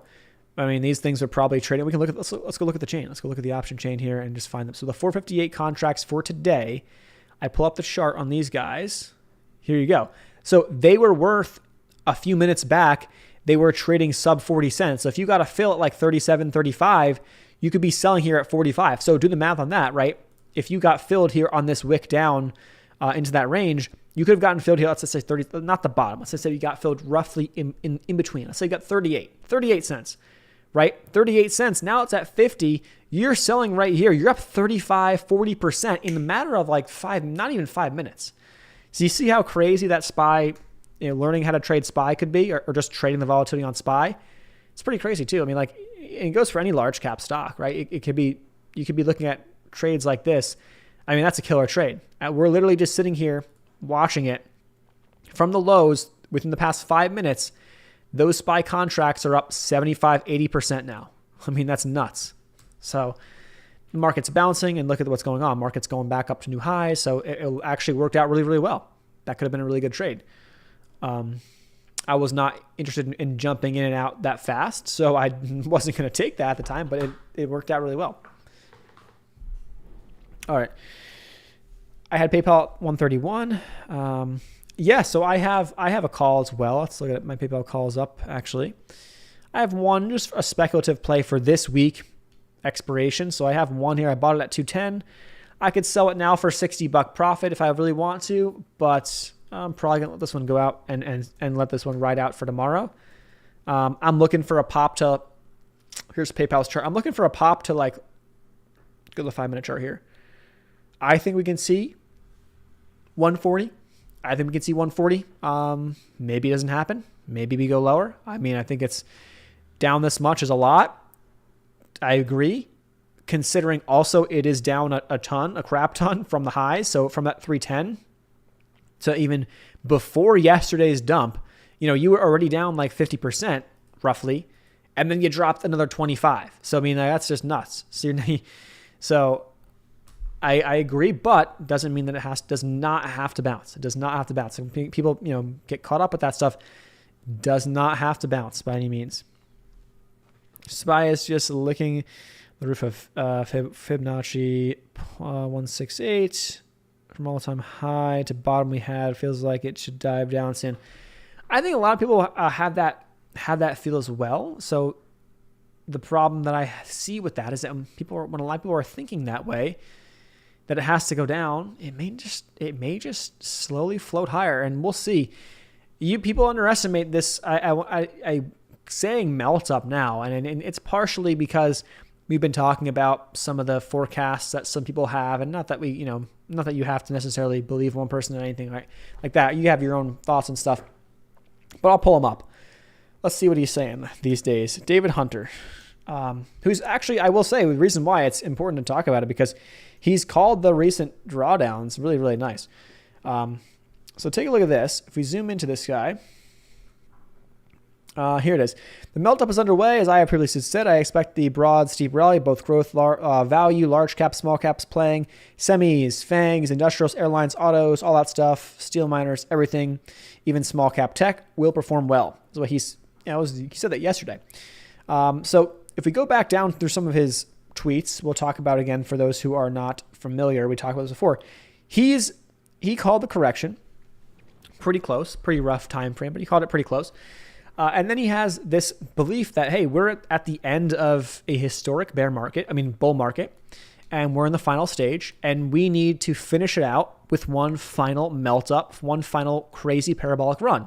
And he believes first half of this year, that's going to be S&P to 6,000, which would mean roughly SPY to 600. SPY is at 458 right now. Dow to 45,000. NASDAQ to 20,000. NASDAQ is at like 14.3 right now. Russell to 3,000. Russell's like just under 2,000 right now. So some crazy moves is his prediction. But then follow that up by everyone getting euphoric. 80% bear market is what he believes after.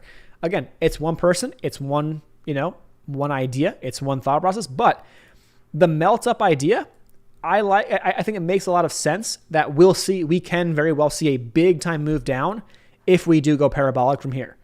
I can see, a choppiness. I can see some pullbacks. I just don't know if I can really believe in a 50+% crash. Obviously a longer term extended bear market could be very, very possible. I just don't see a big time downside move in a very short period of time. I don't see that coming unless we're going parabolic. That's just personally my thoughts on it, but we'll see how it plays out. We will see how it plays out. I think we're probably gonna have a back test couple of days. We'll see if SPY keeps going. I'd be very surprised if we just keep kind of grind. I mean, there'll be some red days along the way, but if we keep kind of like going like this, now this trajectory is pretty crazy. But if we went like something like this, and next thing you know, it's like March and we're testing all-time highs, that'd be pretty impressive. Pretty darn impressive, in my opinion. I mean, I wouldn't, put it past it, but I mean, that would be a very impressive move. But that's what I've been saying too, is if we go 500 plus on the S&P, I would want to have a UVXY hedge. I'd want to have something like that on if I'm long. And I would probably want to be, I'm going to be heavier cash if that's what happens. If the S&P goes to 500 plus, if SPY goes to 500 plus, S&P to 5,000 plus, heavier cash every night, just in case. And would want to have a hedge if I'm long. I would always want to have a UVXY hedge or something like that, just in case we get some craziness. That's at least how I'm thinking about it.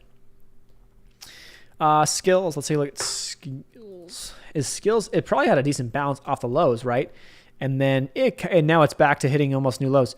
So yeah, that's interesting stock, down 12% on an up day in the market too. It's pretty what it shows right now is that despite the market bouncing back, you still have a lot of underlying fear. You really do. You don't have the confidence at all to buy growth, to buy speculative, to buy small caps, to buy biotechs. The confidence is not there. You got the little bounce the past 2-3 days. Okay, great, cool. But the confidence is just not there. So skills is potentially going to come under $4. We've talked about skills before. I'm not like, oh my God, I absolutely love skills, but I don't hate it. And I definitely wouldn't be shorting it down here is my thought process. That's literally what it is. 50 SMA is up at $7. So you could definitely get a bounce up to that point. Also, the lows that we kind of saw, I think $7 is a reasonable level to look for a pop back up to. But if this today is interesting, right?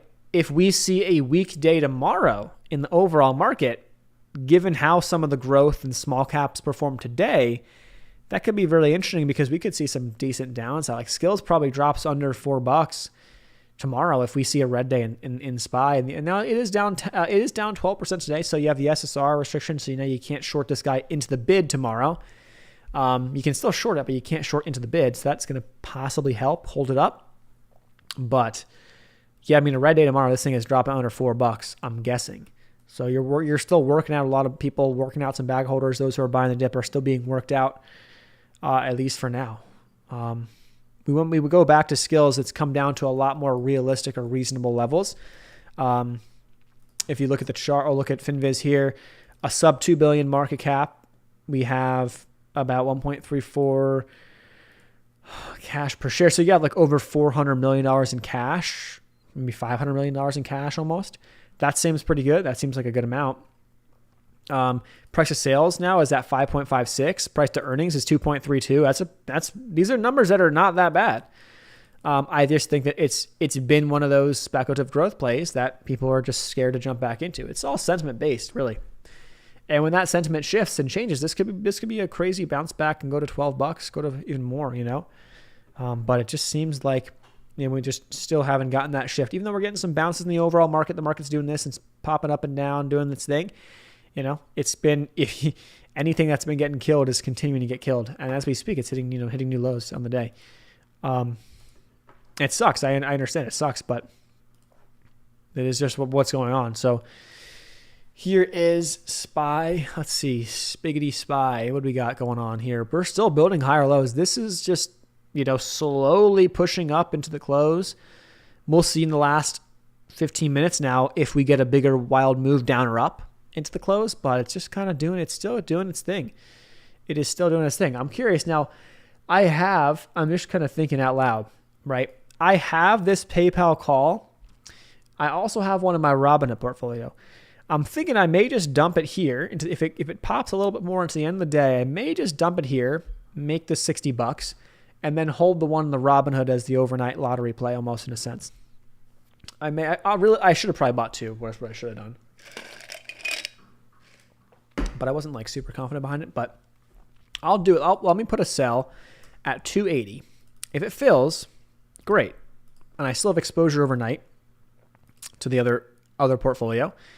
If it doesn't fill, okay, I'll hold it. And then that would be, a $70 play intraday that I wasn't really intending to be a day trade sometimes. And especially in this market, to be honest, you kind of got to take that because and it got filled. So, okay, we're filled. So PayPal, I just took that out just because, there's not necessarily a need for me to be holding overnight on 2 accounts. I already got it exposed in one. And I hope it goes up, but for whatever that move was intraday, if you go back to that chart of the option chain here, if I go back to this guy, so these went from, I had it at 210 was my average. So 210 to 280 was a 33% gain. I mean, you can't complain with that, especially in the way the market's been. I'd rather take the money and just, run away almost in a sense. All right, back to SPY. We're kind of pushing, we're staying strong to the close here. We are really honestly just higher lows. And for those who got that crazy range last week, or who were, we all did, we all got that range. We were all very much living through that range last week. But for those who maybe were taking advantage of that, the ups and downs, they're like, wait, what's going on this week? There's no range. And so SPY is just bleeding you out of premiums and stuff. And you kind of saw that. You're kind of seeing that when it's even. I'm noticing that, especially in my 500 calls. I sold one for those who have just heard that now. I sold one of these. I have 2 left, and if we get a bigger move up, I'll probably sell one more and then hold the last one for free into the, at least they're out to June, so I got plenty of time in case we get that crazy move. But, on days where things are flat, market even is slightly up, I noticed that this goes red. At least it was earlier today. When the market was dipping earlier, I think we were still green, or we were like roughly flat, but I noticed that this was down like 5 or 10%. And that's because it's an out of the money option. It's, got a lot of time on there. And so some time decay every day is going through. That time decay really picks up as you get closer to the expiration. So I'm not really that close to it. So it's not that big of a deal. But last week's volatility that was getting priced in starts to kind of bleed out a little bit. And so those contracts kind of get compressed down and aren't as juicy anymore. Puts and calls, doesn't matter. Obviously, the puts are getting destroyed because as we kind of grind higher, number one, they had a lot of, even it had puts that went out to next year, right? Last week was so volatile, you had a lot of volatility factored in, you had a lot of time. Now, every day that goes by, you lose a little bit more time. And so there is some, decay on the option, but not very much depending upon how far out you have it. But that volatility starts to really come out. And especially when you're on the wrong side, you see how that option can get really compressed very, very fast. It could be pretty demoralizing, honestly, but that's part of the game, and you have to understand that before you get into it. As an amateur swing trader, I have no idea when to buy if the XPX just keeps pushing higher with no mini dips. If there is no dip, then the market will crash as soon as I press the buy trigger. That's actually, honestly, it's a very true way to think about it. And personally, that's kind of how I feel. Is where SPY is now, not a huge fan of buying, to be honest, because it's already made a pretty big move off of last week's lows. And so you're kind of like in this limbo. So for me, for a swing trade approach, if I'm going to swing trade something, it's kind of like the PayPal is an idea, right? Playing that and, playing for a little bounce back tomorrow, I guess, is a rough one. But on small caps, I have my current holdings. I have no real intentions to jump into something new unless some trend presents itself. So realistically, if all of a sudden biotechs were going crazy, right? And for no reason at all, and there was no news behind the stock, and all of a sudden this one biotech goes from a $1 to $5. And the reason why was because they had a lot of cash, or they had, double the market cap in cash, or let's just say that was a theme, right? Who knows? It could be a Bitcoin stock or a Bitcoin play or this or that or an NFT. Who knows? Stock or company, right? Who knows? That theme presents, then you go, and that stock goes crazy. Then you go and find bottomed out plays that are similar. Then you go and find that similar strategy, that similar thing that went. So that's kind of the biggest keys in a market like right now. If you're kind of unsure as to, okay, well, I want to swing trade. I want to do this. I want to do that. But I don't know what to get. I don't know what to do. Well, that could be an option. Or you can look into playing spreads on some options. And so there's nothing wrong with, you could even sell options, sell puts, right? Sell covered calls, on long positions.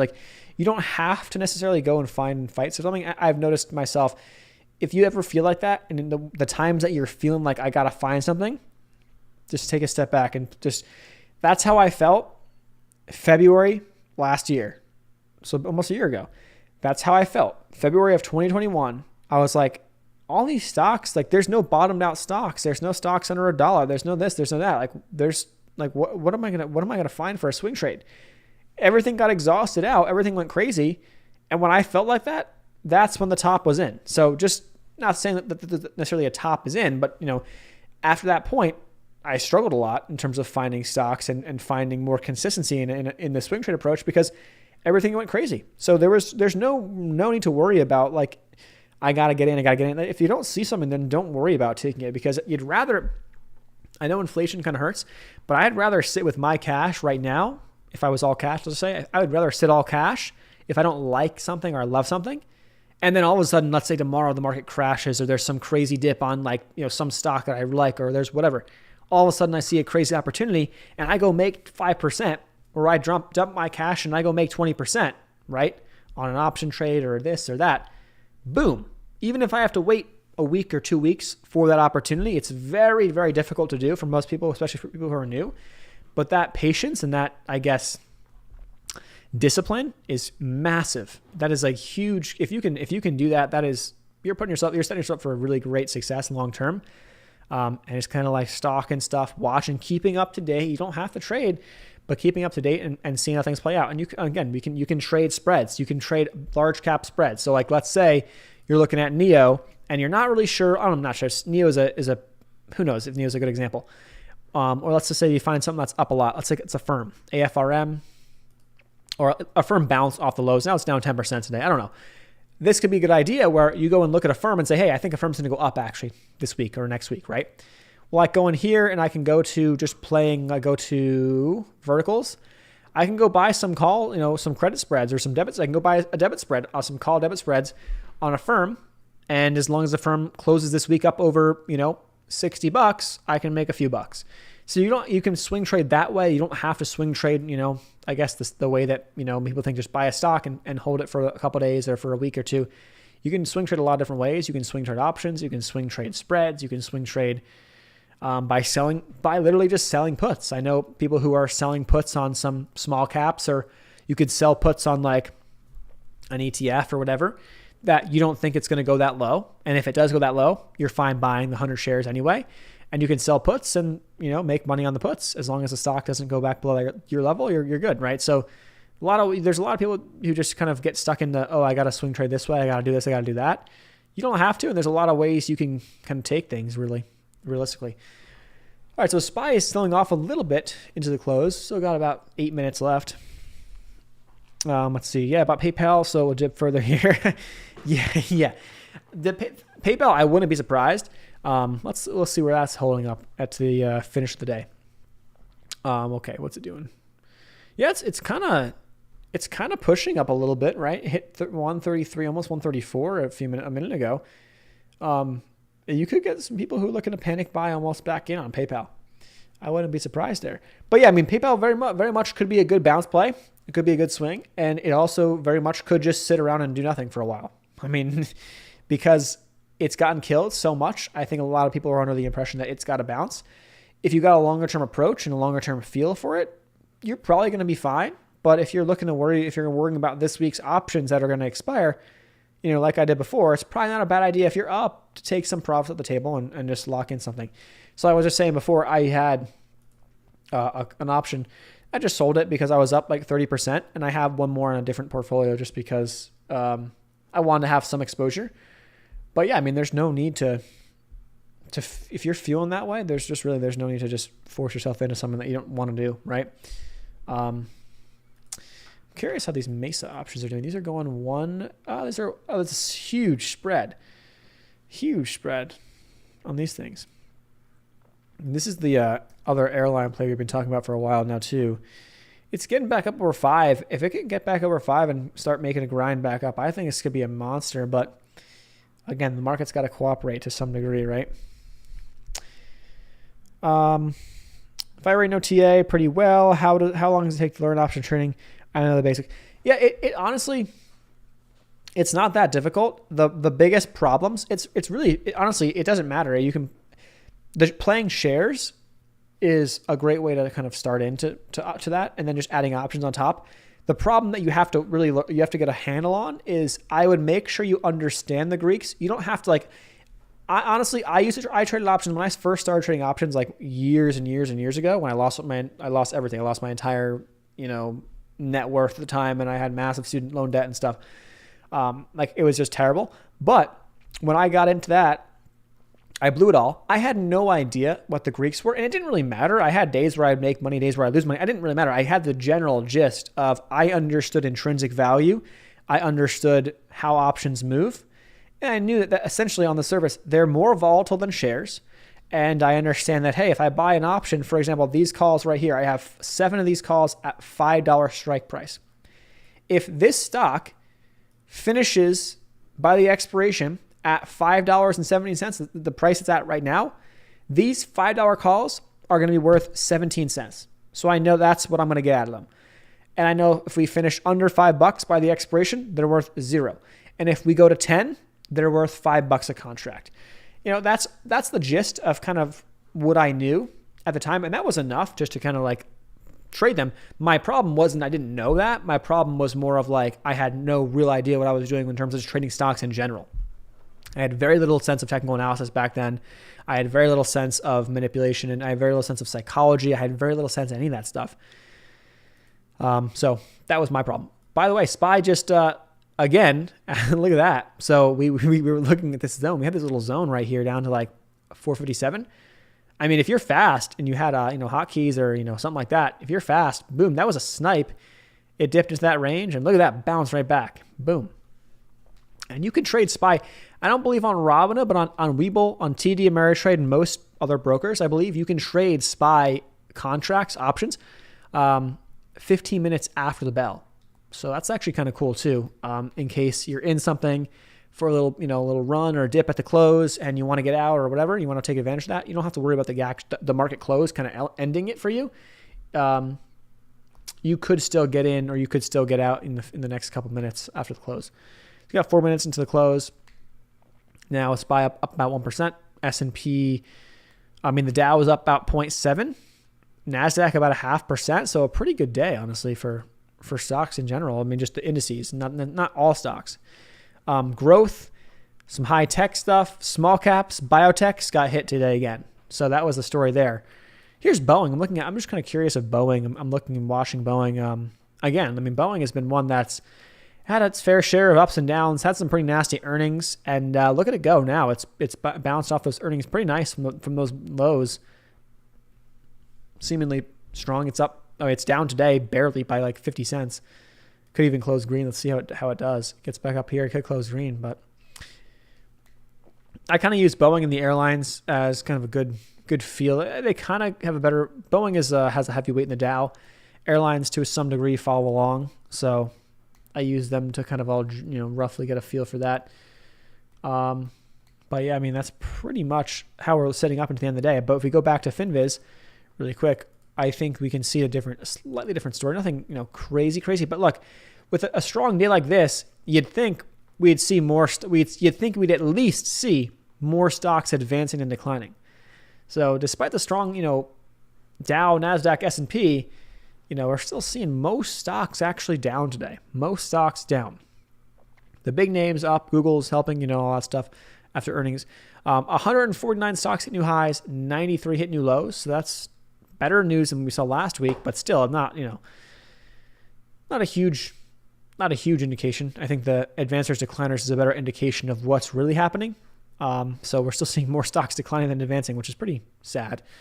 But that's just part of the game. That's part of what we see right now. It's part of the stock market and part of the fun, I guess, if you want to call it fun.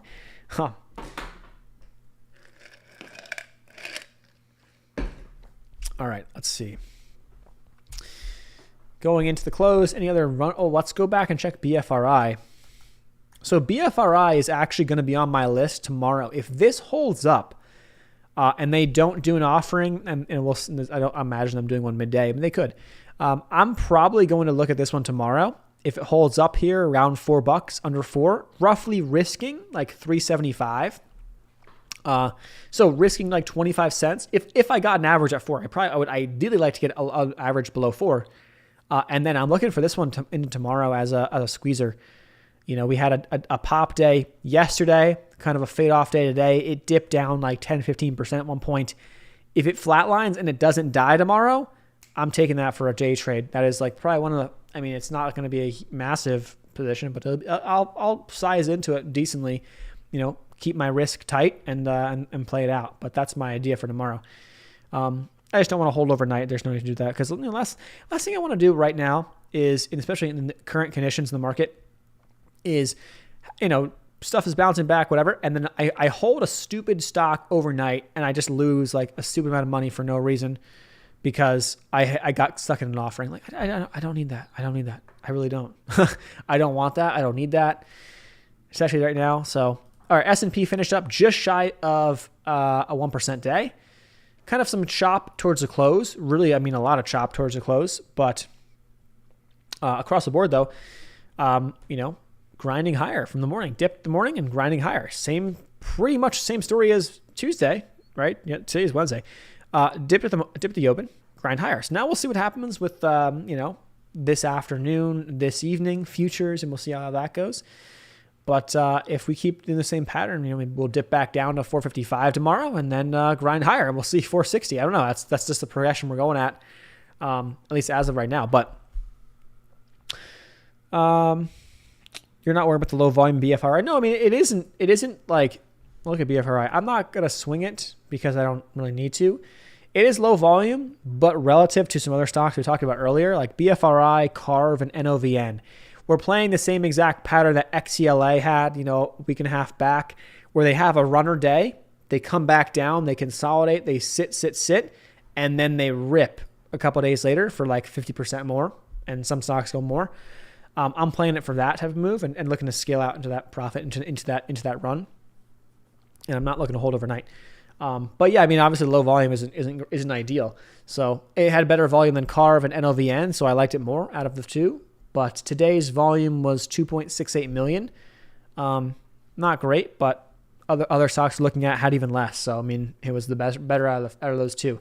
And there's low volume until there's not. That's another thing to think about too. Like this may say low volume until there's not. All of a sudden it gets a quick little pop, and all of a sudden it hits some scanners. It starts squeezing some shorts because there are some shorts who are in this thing who are like, oh yeah, easy money. This thing is going back to $3, easy money. And then if it doesn't and it just sits still, okay, I'm going to get out. There's no reason to hold this thing for a couple of days. The interest is killing me. The borrow rates are high. Weeble's borrow rate is 115%. That's pretty high. So I'm not going to hold in this thing very long. I'm going to get out. They cover, brings in some buying volume, hits some scanners. Other buyers start piling in, and then that's kind of the idea. So we'll see. It's not like I need to get in, or not like super crazy, like, oh my God, I love this setup. But it's an idea, and it could be a swing. It could be a day trade. I'd be careful on a swing, though, holding overnight on these things. There's no need to get caught in an offering. Just be careful of that. Qualcomm just had earnings. Let's take a look at Qualcomm's earnings. What's the stock? The stock is popping up. Had a good day today, too. Qualcomm earnings, EPS came in at $3.23 versus an estimated $3. They beat there. They had revenue 10.2 to 11 worth an estimation of 9.59. So they beat on revenue and they beat on EPS, at least what I'm seeing now. It popped quick, and let's see if it pulls back, but it's up about 1% here so far in the after hours. So we'll see if we get some more positive earnings flow across some of these stocks and stuff. And then we'll have to see if the market keeps going higher. AT&T, let's take a look at AT&T. I know that they got a hefty dividend and stuff, so I know that is an appeal for sure. What is this setting up like? Yeah, it's been pretty volatile. Honestly. Dividend here is 52 cents a share. Is that up from lately? No, I'm not thinking it's up. It's been 52 cents a share for a while, for all of 2021. You got to go back. So that isn't too shabby, especially how it's pulled back a lot. So I kind of like that, but I don't also really know enough about them in the future here. I don't really know. So I'm not going to get super excited about it, but the dividend's not too bad, not too shabby of a dividend. And we are relatively down from where we were. So our current resistance right now is the 200 moving average, which is up towards $27.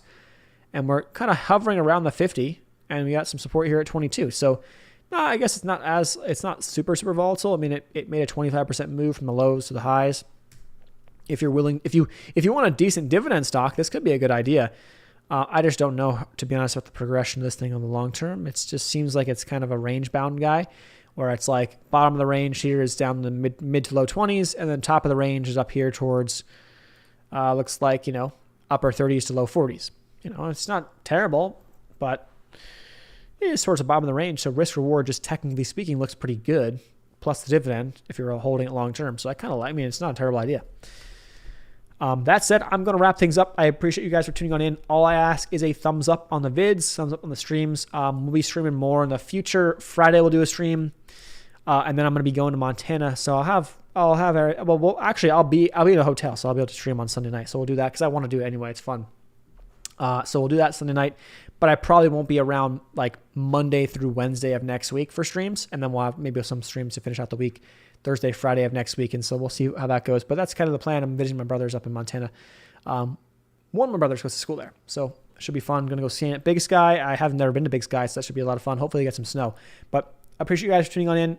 Thanks so much. And Qualcomm has flipped. Okay, Qualcomm is going down now. Let's just dive into that really quick, and then we'll wrap it up. Let's pull it up. It kind of seemed like it had that quick wick up.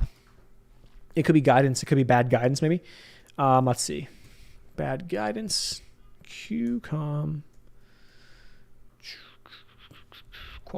is now down. Well, it's not down that much. It's also, look at this chart too. They may have priced it in the past couple of days. This thing bounced back so hard. It may have priced in a good amount of earnings. We'll see. Facebook, I think, reported as well. What's Facebook looking at? Oh, sheesh. Facebook got destroyed. Oh my gosh. That's killing it. So I guess tech is probably going to take a little tumble here into the after hours. QQQ probably pulls back in the after hours. Yeah, oh wow. QQQ just got killed. Maybe a red day. Looking like a possible red day tomorrow. First one in a couple days now.